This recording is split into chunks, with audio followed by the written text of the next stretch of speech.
Trump is dramatically different from their nefarious depiction of it.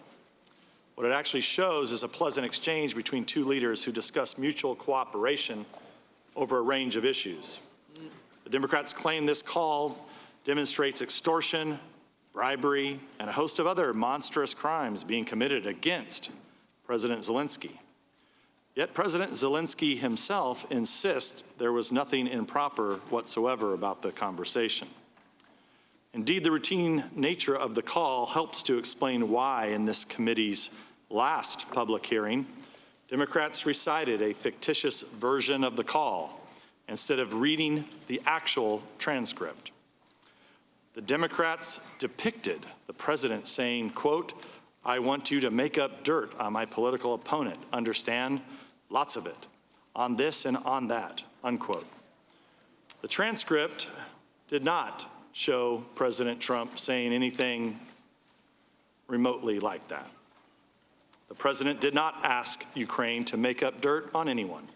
But the Democrats are not trying to discover facts, they're trying to invent a narrative. And if the facts they need do not exist, then they'll just make it up.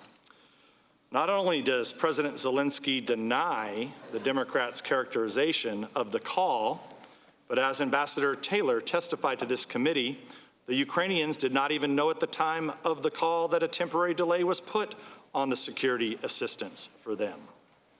Furthermore, as the ambassador testified, these holds occur from time to time. Both he and Ambassador Volker were confident the delay would be lifted.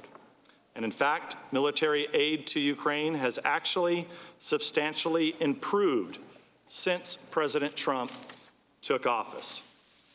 Ambassador Taylor testified that President Trump was the first president to see that Ukraine was afforded Javelin anti-tank weapons. This was a very strong message that Americans are willing to provide more than blankets. This was the Obama administration's approach. Note this important fact.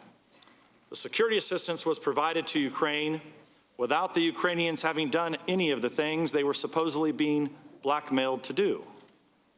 So we're supposed to believe that President Trump committed a terrible crime that never actually occurred and which the supposed victim denies ever happened.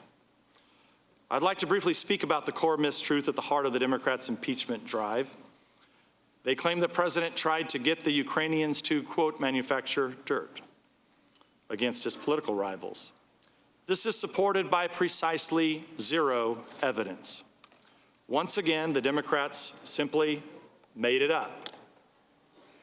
But let's consider the broader question about why President Trump may have wanted answers to questions about Ukraine meddling in 2016. The Democrats downplay, ignore, or outright deny the many indications that Ukrainians actually did meddle in the election. A shocking about-face for people who for 3 years argued that foreign election meddling was an intolerable crime that threatened the heart of our democracy.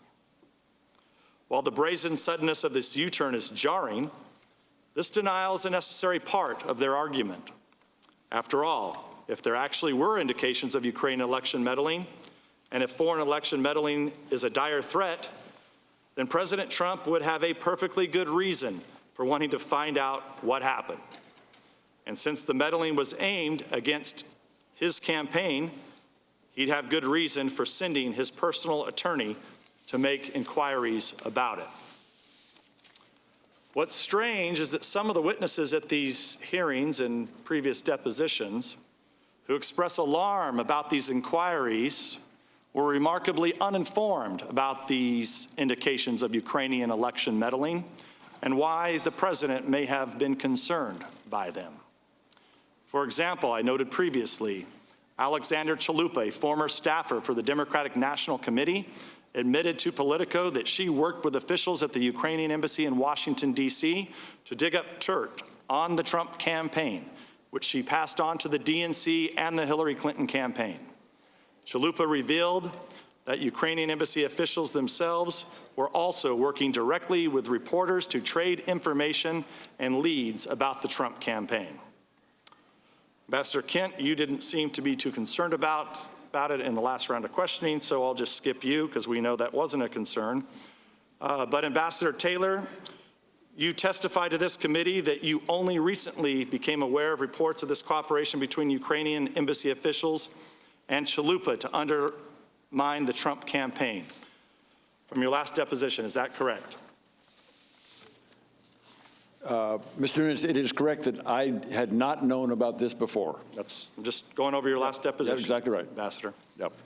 The Politico article cites 3 named Ukrainian officials asserting that the Ukrainian embassy supported the Hillary Clinton campaign. It quotes Ukrainian parliamentarian Andrei Artemenko saying, quote, "It was clear they were supporting Hillary Clinton's candidacy. They did everything from organizing meetings with the Clinton team to publicly supporting her to criticizing Trump. I think that they simply didn't meet with the Trump campaign because they thought Hillary would win," unquote. Ambassador Taylor, you testified you were unfamiliar with that statement. Is that correct? That's correct. You also said you were unaware that then Ukrainian ambassador to the U.S., Valerie Chalet, wrote an op-ed in The Hill during the 2016 presidential campaign criticizing then candidate Trump. Is that correct? That is correct. You said you did not know that Sergei Lyshenko, then a Ukrainian parliamentarian, had admitted that part of his motivation in spreading information about the so-called Black Ledger, a disputed document purporting to reveal corruption by a former Trump campaign official, was to undermine the Trump's candidacy. This was in your deposition. Is that still correct? That is still correct, sir. Thank you, Mr. Taylor. Fusion GPS contractor Nellie Orr testified to Congress that Lyshenko was a source for Fusion GPS's operation to dirty up the Trump campaign, including the compilation of the Steele dossier on behalf of the DNC and the Clinton campaign. You testified you were unaware that Lyshenko served as a source for that project. Ambassador Taylor, is this still correct? It is, sir. You said you did not know that Ukrainian Internal Affairs Minister Arsen Avakov mocked and disparaged then candidate Trump on Facebook and Twitter. Is that still correct? That is correct. Ambassador Taylor, in your testimony to this committee, you said you were never briefed on these reports and statements, that you did not do due diligence before taking your post to discover that the president's and Mayor Giuliani's concerns may have been, and that you did what they may have been, and that you did not discuss them with Ambassador Yovanovitch. Is that still correct? Yes, sir. Furthermore, you said it upset you to hear about the many indications of Ukrainian election meddling. Your precise words were, I'm going to read them back to you, based on this Politico article, which again surprises me, disappoints me, because I think it's a mistake for any diplomat or government official in one country to interfere in the political life of another. That's disappointing, unquote.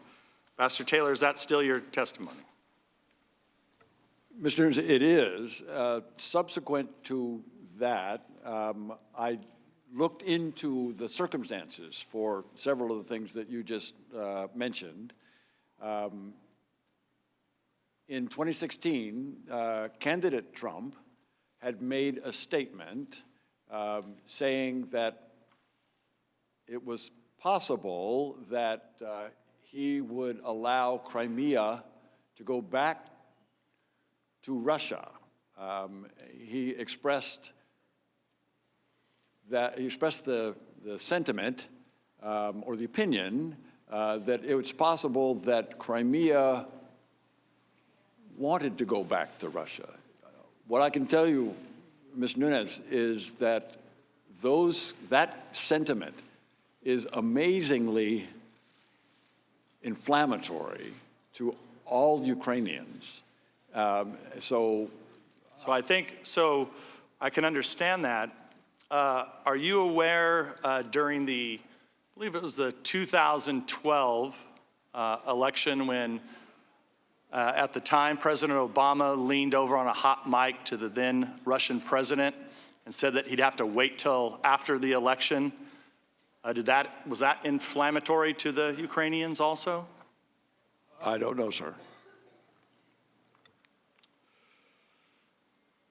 I just want to be clear that Some government officials opposed President Trump's approach to Ukraine, but many had no idea what concerned him. In this case, it was numerous indications of Ukrainian interference in the 2016 election to oppose his campaign and support Hillary Clinton. Once you know that, it's easy to understand the president's desire to get to the bottom of this corruption and to discover exactly what happened in the 2016 election. And with that, I'll turn to Mr. Castor. Ambassador Taylor, Mr. Kent, President Trump's concerns about Ukraine's role in the 2016 election, you believe he genuinely believed we're working against him, right? Ambassador Taylor? Mr. Castor, I don't know what President or candidate Trump was thinking about the Ukrainians. I mean, didn't he in this Oval Office meeting on May 23rd after the Zelensky inauguration, didn't he lament that the Ukrainians were out to get him? I heard that his response to the suggestion that Mr. Zelensky visit President Trump, in the Oval Office was not well received, and that he had concerns about Ukrainians, yes.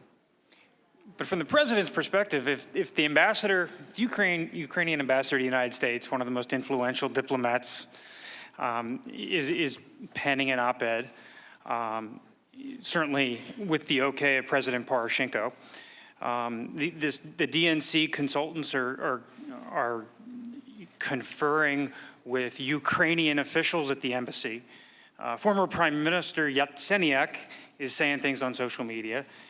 Interior Minister Avakov, who has spanned both the Poroshenko and the Zelensky realm, is also saying some very unkind things on social media about the president. You certainly can appreciate that President Trump was very concerned that some elements of the Ukrainian establishment were not in favor of him, did not support him, and were out to get him. If I go to, and I'll allow the question, but are you asking? Parliamentary inquiry, are you seriously interrupting our time here? I will allow the question. I won't dock this from the time. I just want to be clear, Ambassador, if you're able to verify the things that counsel has asked you in the prerequisite of the question, that's fine. Otherwise, in questions from the majority or the minority that may assume facts not in evidence before you, you should be cautioned about that. Mr. Chairman, point of order. The time is with with minority counsel. Mr. Ratcliffe. Chairman, I sat here through the first 45 minutes and literally had an objection to almost the foundation of every question that Mr. Goldman asked regarding facts not in evidence, leading. But House Resolution 660 does not say that we are under the federal rules of evidence. If it is your position that I should be asserting objections to questions that violate the federal rules of evidence, let me know now, because this hearing is going to change significantly. As I said, Mr. Ratcliffe, I will allow the question. I think the gentleman has a different question about the rules. So what are the rules that are going to govern this?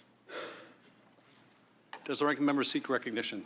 I'm yielding you to a question I just asked you. For what purpose do you seek recognition? To answer Mr. Ratcliffe's question. I have answered it. You may resume your question. Respectfully, Mr. Chairman, you haven't answered my question whether or not I should be assumes facts not in evidence or leading objections to questions that are posed from this point forward. That's my question. Mr. Ratcliffe, I'll say once again, I'm not objecting to the question, but I am instructing the witness that they should not presume questions from the majority or the minority that may represent facts not in evidence are correct. I have answered the question. We will resume the questioning and resume the clock. Mr. Castor. So you certainly can appreciate President Trump's concerns. Ms. Castor, I don't know the exact nature of President Trump's concerns. In my deposition, I recall you handed me the Politico article, which listed at least 3 of the elements that you have described earlier. And you've recognized, and I have confirmed with the ranking minority member that it's first I'd heard of those and was surprised by those. I don't know President Trump's reaction to those. In the information published by Sergei Leshchenko, former Ukrainian investigative journalist, and then he was a member of the parliament, about the Manafort black ledgers in August of 2016. The very day that was published, Mr. Manafort resigned from the campaign, correct? I don't know, Mr. Castor. But certainly that gives rise to some concern that there are elements of the Ukrainian establishment that were out to get the president. That's a very reasonable belief of his, correct? I don't know. The run-up to the 2016 election, there's many facts that remain unresolved. Agreed? I'm sorry, what's the There question? are many facts relating to the run-up of the 2016 election that remain unresolved. Any further? Well, Attorney General Barr in May of 2019 tasked the U.S. Attorney for Connecticut, John Durham, to broadly examine the government's collection of intelligence involving the president's campaign. That effort initially was an administrative review, has turned into a criminal probe. And U.S. Attorney Durham is casting a wide net and is following the facts where they may lead. Are you aware of that? I'm aware that there is an investigation. That's as much as I'm aware. And so to the extent any information resides in Ukraine, it's perfectly appropriate for the Ukrainians to try to get to the bottom of that, for the Ukrainians to cooperate with the United States through official channels to share that information, correct? Mr. Castor, can you say that one again? I'd appreciate it if you would restate the question. To the extent Ukraine has facts related to the run-up of the 2016 election that are under the U.S. Attorney Durham's probe, Ukraine should cooperate with the United States, and to the extent there are Ukrainians doing improper things, the Ukrainians ought to investigate that themselves, correct? Mr. Castor, the Ukrainian-American relations are very supportive. The Ukrainians will certainly be responsive to requests. So when the president on the call transcript of July 25th raises this with President Zelensky, and he urges that there be a connection between the Ukrainian government and the Justice Department officially, that's the appropriate way to raise an issue with the Ukrainian president, correct? It's appropriate for the Justice Department and the Prosecutor General to cooperate and to exchange information, yes. But to the extent the president has concerns and to the extent the Attorney General is having the U.S. Attorney Durham look into that, isn't it entirely appropriate for the president to flag this for President Zelensky and say that you should be in touch with our official channels? Ms. Castor, I don't know the precise appropriateness of these kinds of relations. Now, were you involved, either of you, involved with the preparation for the 725 call? I was not. I was not. And how do you account for that? You were the two of the key officials with responsibility for Ukrainian policy. If the President of the United States is going to have a call with the leader of Ukraine, why wouldn't you ordinarily be involved with the preparation? Sir, we work for the Department of State in an embassy overseas, and in preparation for a presidential phone call, that responsibility lies within the staff of the National Security Council. Normally, if there is enough sufficient time, national security staff can solicit information, usually from the State Department, and we can draw on the embassy. But that's only background information, and my understanding, having never worked at the National Security Council, is that national security staff write a memo to the president, and none of us see that outside of the national security staff.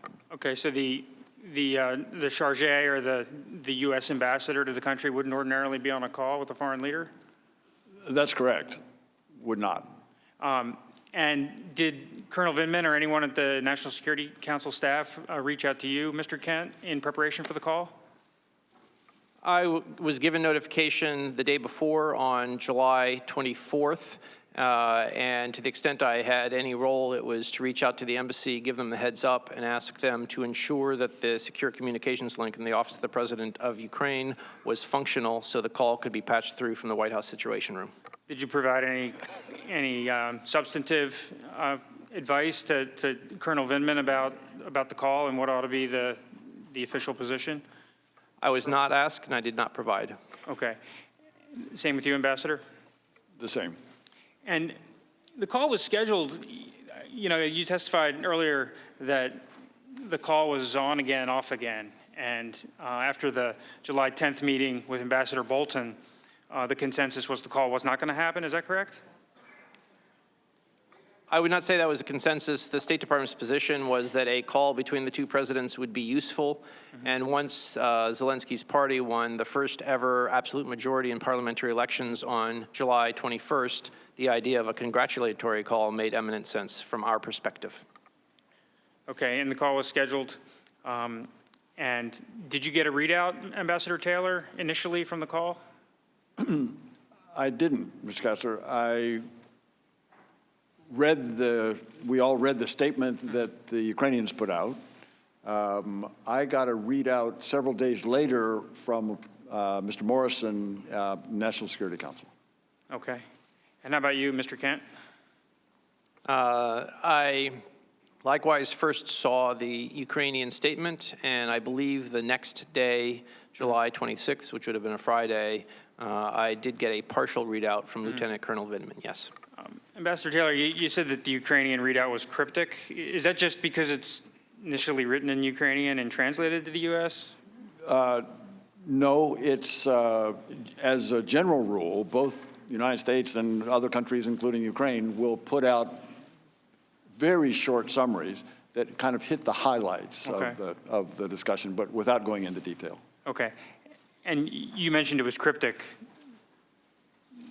Why did you think it was cryptic? Knowing now having read the transcript and looking back at their summary, as I recall, and I don't recall the exact words, but they said that there were issues to be pursued in order to improve relations between the two countries or something like that. That seems pretty ordinary. It seems pretty ordinary. You were with President Zelensky the very next day? We were. We had a meeting with him the very next day. And did President Zelensky raise any concerns about his views of the call? He said, Ambassador Volker, Ambassador Sondland were in his office, and we asked him, I think, how the call, he said, the call was fine. I was happy with the call. Okay. And did you get any additional readouts subsequently about the call? Like, when did you first learn that the call contained things that concerned you? Was that not until September 25th? Mr. Morrison, as I say, briefed me several days later, before the end of July, and I think this is where I said in my testimony that he said it could have gone better, and he said that the call mentioned Mr. Giuliani. He also said that the call mentioned the former ambassador. Both of those were concerning. Giuliani was first raised on the call by President Zelensky, correct? I don't recall. Okay. It could have been. Well, I have it here if you'd like. Yeah, it's on page. Very good. Page 3. The first mention of Giuliani is from President Zelensky, and it's on page 3. And President Zelensky says, "I will personally tell you that one of my assistants spoke with Mr. Giuliani just recently, and we are hoping very much that Mr. Giuliani will be able to travel to Ukraine, and we will meet once he comes to Ukraine." Did that surprise you? Again, I didn't have the transcript at the time. All I heard was that Giuliani was mentioned. Mr. Morrison said that Giuliani was mentioned in the call. But the way Zelensky states it here, it sounds like he is very much looking forward to speaking with America's mayor. That's what I found out when I read the transcript on the 25th of September or so. Okay. Now, Mr. Kent, corruption in Ukraine's endemic, correct? That's correct. And it affects the courts, the prosecutors, and there have historically been problems with all the prosecutors in Ukraine, correct? I would say up until the new set of prosecutors appointed by President Zelensky in the last 2 months, correct. Okay, and so the U.S. government, the consensus hope at the State Department and the National Security Council and the White House is that Zelensky's the real deal. He's a real reformer. He's genuinely interested in rooting out corruption, prosecuting the bad guys, correct? I would say we are cautiously optimistic, and we will work wherever there is the political will to do the right thing and put forward genuine reform. And at the heart of the corruption is this oligarchical system, correct? Where the oligarchs take control, often by virtual theft of, for example, the right to certain energy licenses, correct? That is one element, yes, sir. And the company Burisma, its leader, Sochevsky, he has a little bit of a storied history of corruption, doesn't he? Mr. Zlochevsky was Minister of Energy from 2010 and 2012 under the pro-Russian government, and he used his regulatory authority to award gas exploration licenses to companies that he himself controlled. That would be considered an act of corruption in my view, yes. And certainly self-dealing. Certainly self-dealing and self-enriching. And how did the Ukrainian government ultimately pursue that? In the spring of 2014, the Ukrainian government, the new government after the Revolution of Dignity, turned to partners, particularly the US and the UK, to try to recover tens of billions of dollars of stolen assets. The first case that we tried to recover that money came from Mr. Zlochevsky. Serious Crimes Office in the UK had already opened up an investigation. They worked with us and the Ukrainian authorities to develop more information. The $23 million was frozen until somebody in the General Prosecutor's Office of Ukraine shut the case, issued a letter to his lawyer, and that money went poof. So essentially paid a bribe to make the case go away. That is our strong assumption, yes, sir. Okay.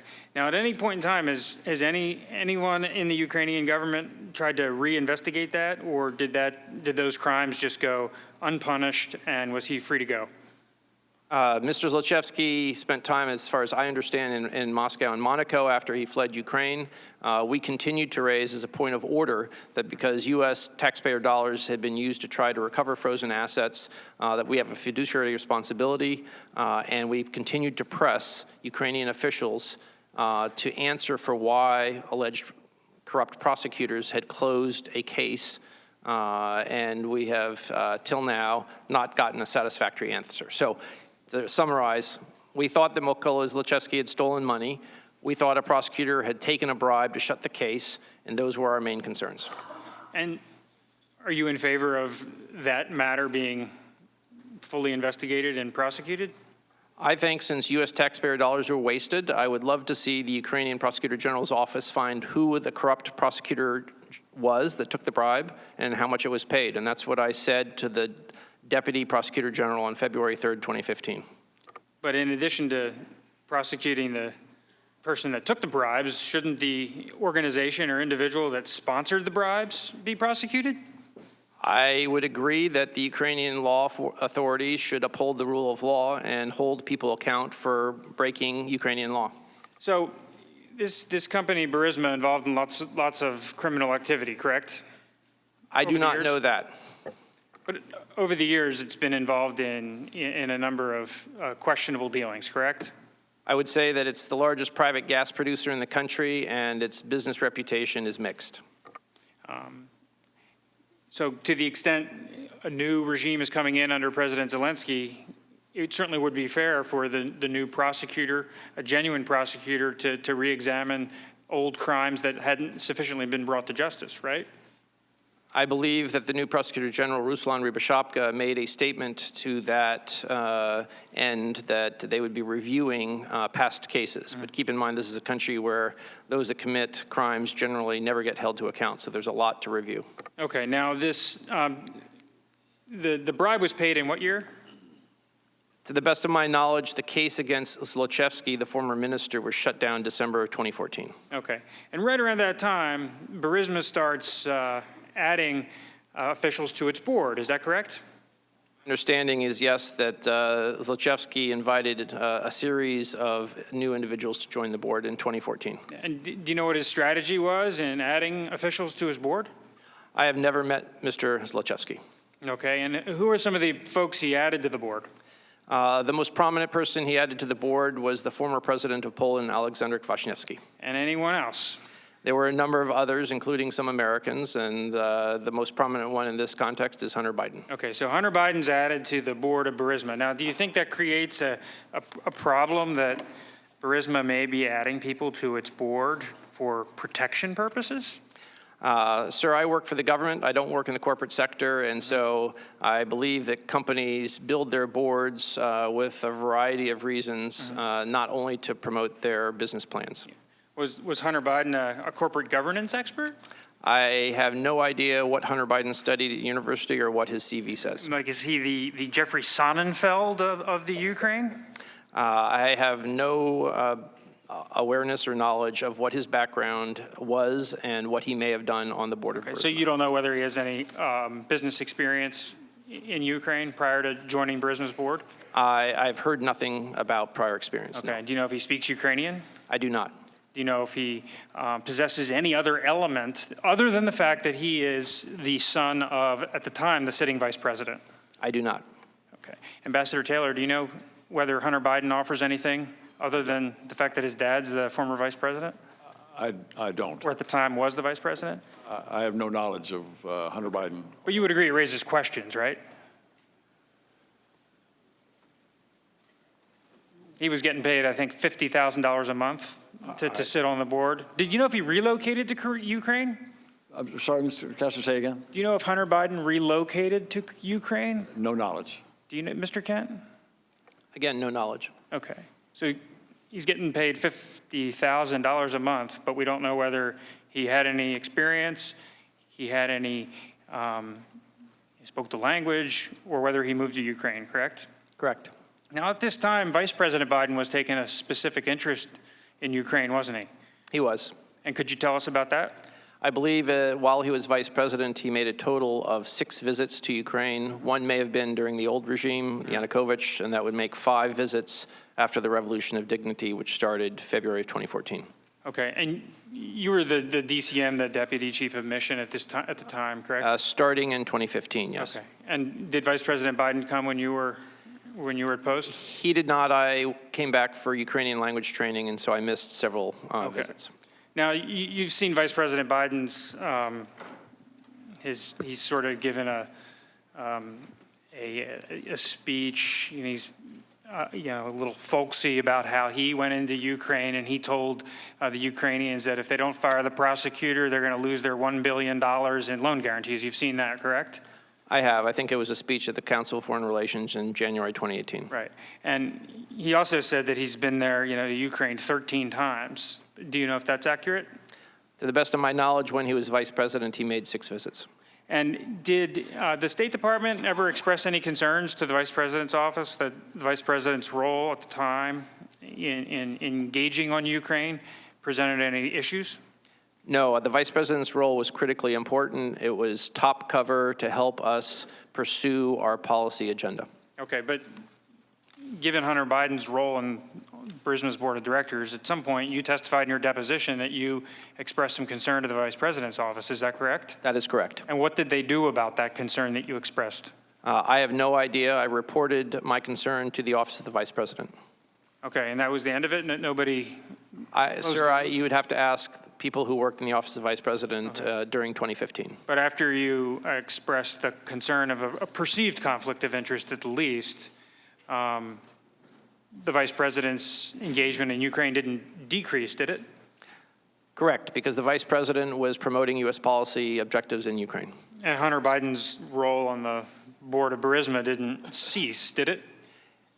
To the best of my knowledge, it didn't, and my concern was that there was the possibility of a perception of a conflict of interest.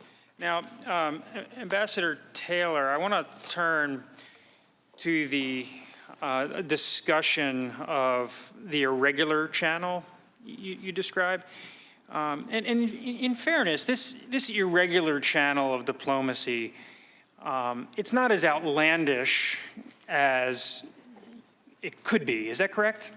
It's not as outlandish as it could be. Yeah, I agree, Mr. Castor. Okay, we have Ambassador Volker, who's a former Senate-confirmed ambassador to NATO, a longtime State Department diplomat, and you've known Ambassador Volker for years, correct? That's correct. A man of unquestioned integrity, correct? That's correct. And somebody with incredible knowledge of the region. With very good knowledge of the region. Yes, sir. And the best interest of the United States. Yeah, I'm sure that's right. And the best interest of Ukraine. His first priority is clearly the United States. Okay. And to the extent that Ukraine has an implication for that, yes, Okay. Ukraine as well. And the second member of the irregular channel is Ambassador Sondland, who is Senate-confirmed, ambassador to the EU. So his involvement here, while not necessarily part of his official duties as the ambassador to the EU, certainly is not outlandish for him to be interested and engaged pursuant to the President or Secretary Pompeo's direction, correct? It's a little unusual for the U.S. ambassador to the EU to play a role in Ukraine policy. Okay. And, it might be irregular, but it's certainly not outlandish. And then Secretary Perry is the third member of the irregular channel. Certainly a Senate-confirmed official, somebody with deep experience in energy markets, and he was pursuing some liquefied natural gas projects in Ukraine. That's correct, Mr. Castor. So his involvement, Secretary Perry's involvement, is perfectly acceptable? It is. Okay. Now, this irregular channel as it developed, when did you determine that it became problematic? I mean, you in your opening statement identified yourself appropriately as the leader of the regular channel. At least a participant. There's another leader of the regular channel. So when did you first develop concerns that the irregular channel was being problematic? So I arrived in Kyiv in mid-September. By late September, a couple of phone calls with... You arrived in Kyiv in June, right? June, sorry. Sorry. June 17th? Mid-June. Yep. June 17th, thank you. And so by the end of June, I had begun to hear references to investigations as something that would have to happen prior to the meeting that President Trump had offered to President Zelensky. Okay. And that began to raise questions for me. Okay.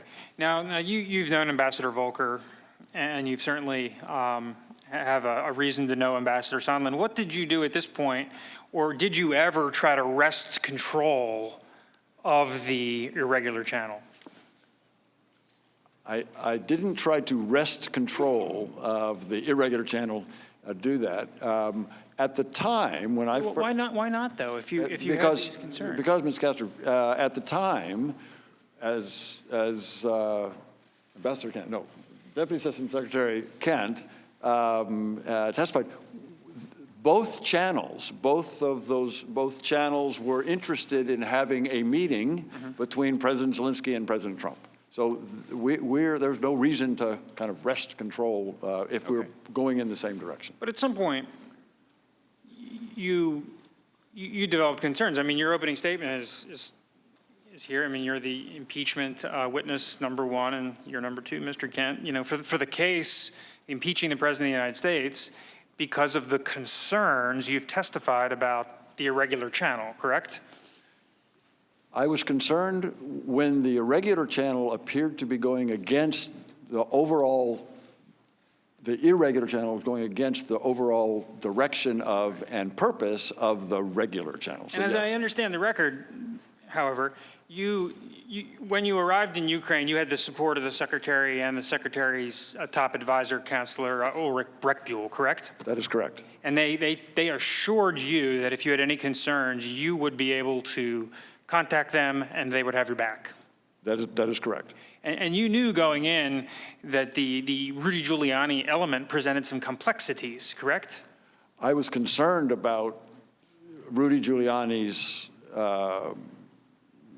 statements and involvement in the Ukraine policy, yes. Okay, so when it genuinely became, a concern for you, what did you do to either engage Sondland and Volker and Perry, Giuliani? By the way, have you ever met Rudy Giuliani during these times relevant? Not during the times relevant. Mr. Giuliani visited Ukraine one time when I was there, I think in 2007 or 8. Okay. That's the only time I've met him. Okay. So you've never had any communications with Rudy Giuliani as part of these irregular channel business? That's matters? correct. That's correct. Okay. And anyway, getting back to my question, did you try to engage Breck Buell or the secretary, during this time period? I know you said that you had, I believe, an August 21st or 22nd telephone call with Breck Buell. You had a July 10th telephone call with Breck Buell, and then you sent a first-person cable to the secretary on August 29th. That is correct. Is that sort of the universe of initiatives you took inside the State Department to raise your concerns about the irregular channel? I also raised my concerns with Deputy Assistant Secretary George Kent. In particular, early on when I think I may have mentioned this phone call that was odd in that it did not include the normal staff, indeed, Ambassador Sondland's staff, and that struck me as unusual. I consulted with Mr. Kent, and at his suggestion, made a note of this, and also I think at that point I had a conversation with Mr. Breck Buell. That was a June 28th call, I believe? That's correct. And in your opening statement, you expressed some concerns about what Ambassador Sondland had said, but then once Zelensky got on the phone, it proceeded in a very regular channel way, correct? That's correct. Okay. So the June 28th call, at least in and of itself, didn't ultimately, as it played out, present any problems for you? The call with President Zelensky did not. The preparation for that call, the preparation included maybe 15 minutes of just the Americans that would stay on the call. Right. And that, again, that was a little irregular in that it didn't have the staff. It was also in that pre-call, in that 15 minutes, before President Zelensky got on the phone, where Ambassador Volker told the rest of the participants that he was planning to have a conversation with President Zelensky in Toronto in 3 days, 4 days, where he would outline for President Zelensky the important components of the phone call that we were trying to establish. Okay. And you didn't have any issue with that, did you? The only issue I had with that, Mr. Castor, was there was reference to investigations I believe that's, I'll have to check my notes on that, but there was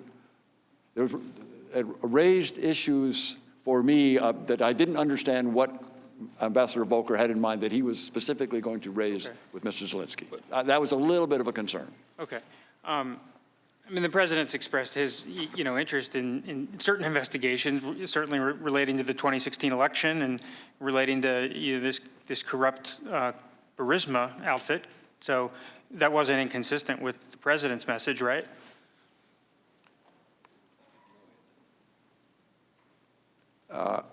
I'm not sure, Mr. Castor. Maybe, can I ask you to repeat the question? The president's concerns about the 2016 election and needing to get to the bottom of it, and the president's concerns as it ultimately related to the Burisma company. I mean, if Ambassador Volker is raising that with Zelensky, that's consistent with the direction of the president, correct? The president's interest, or I would say Mr. Giuliani's interest, because that's what we were, that's what was very clear at the time.